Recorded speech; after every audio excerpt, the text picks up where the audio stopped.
was at my grandmother's house in Florida when the phone rang. After the very first hello, I recognized my mom's voice. I nearly dropped the phone in shock. The sound of her voice after all those years paralyzed me, and I could barely breathe. After some awkward greetings, she said she wanted to see me. Regardless of how nervous I was, she was my mom, so I agreed. I told her I'd be in North Carolina later that summer and that we could meet then, since she was living near there. And that was that.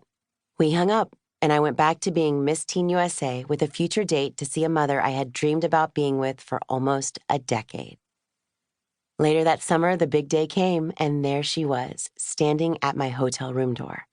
As soon as I saw her, I realized how terribly I had missed her, despite everything, and I suddenly hoped that this was the beginning of a normal relationship, one in which I had a mom who would love me and answer all my questions about life, love, guys, fashion, our family history, secret recipes, her amazing jewelry, typical mother-daughter stuff. It didn't take long for me to realize that we wouldn't be sitting down for deep and meaningful life lessons anytime soon. She hadn't traveled to my hotel room to congratulate me. She wanted to know how much money I had won as Miss Teen USA. She asked if I had won a car. I was crushed. It was everything I had feared deep down. You might think I'm crazy, but I did end up giving her money. I gave her pretty much everything I'd won, because even at that age, I felt I would always regret not helping her out. And based on our history, I knew it would be the last time I would ever see her. And it was. That was the end of my dream of having a perfect mom come back and save the day and save me. I would have to be my own guide through life. Eventually, I pulled myself together, wiped away the tears, and got back to building a life. I vowed to make it special, make it my own. I came to realize that experiences like this wouldn't break me. I mean, I'd already survived a lot, like having to ask my dad how to use tampons, talk about mortifying, and wearing a white dress to a friend's wedding because no one told me not to, and then being completely embarrassed when the caterers kept congratulating me because they thought I was the bride. I had to learn to cook on my own and discover ways to be a great parent despite not having had a loving mother who led by example. Many of the women I do look to, like Aisha Curry, Reese Witherspoon, Kate Hudson, and Rashida Jones, do have a strong female presence in their lives.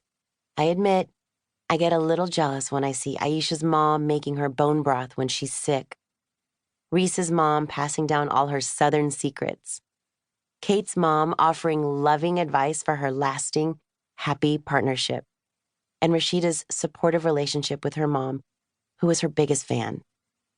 But I'm also happy for them because it's a beautiful thing. Some of my friends have moms who taught them how to sew homemade Halloween costumes or handed them a secret recipe book that's been in the family for generations. And I love hearing all of their stories and advice. What I've learned is that none of us have picture-perfect pasts, and we are all truly making it up as we go along. But our messy pasts don't define our futures. They may influence them, but it's up to us to make our lives just that, ours, perfectly imperfect. I've tried to turn each challenge in life into an opportunity, and, as it turned out, I have loved creating new family traditions. I didn't realize that I had been creating a life from scratch until a few years ago. It all started with a dish I absolutely love, chicken adobo. This is a Filipino recipe, and my mom is a Filipino, so hello, Freud. I found comfort in this meal from my very early childhood, a time when I'd sit on my mom's lap and eat the salty, savory dish. One Christmas, a few years after I got married, I was standing in the kitchen with my friend Lauren working on my chicken adobo. Lauren assumed I had learned the recipe from my mom and asked if she had passed it down to me. Since that was a hard no, I explained that it was a dish I had been Googling and experimenting with for a few years, eventually tweaking it to make it my own. That's when she said the words that would shift my thinking forever.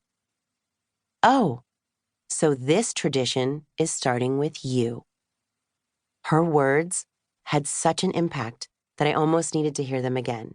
Yes, she was absolutely right. This tradition started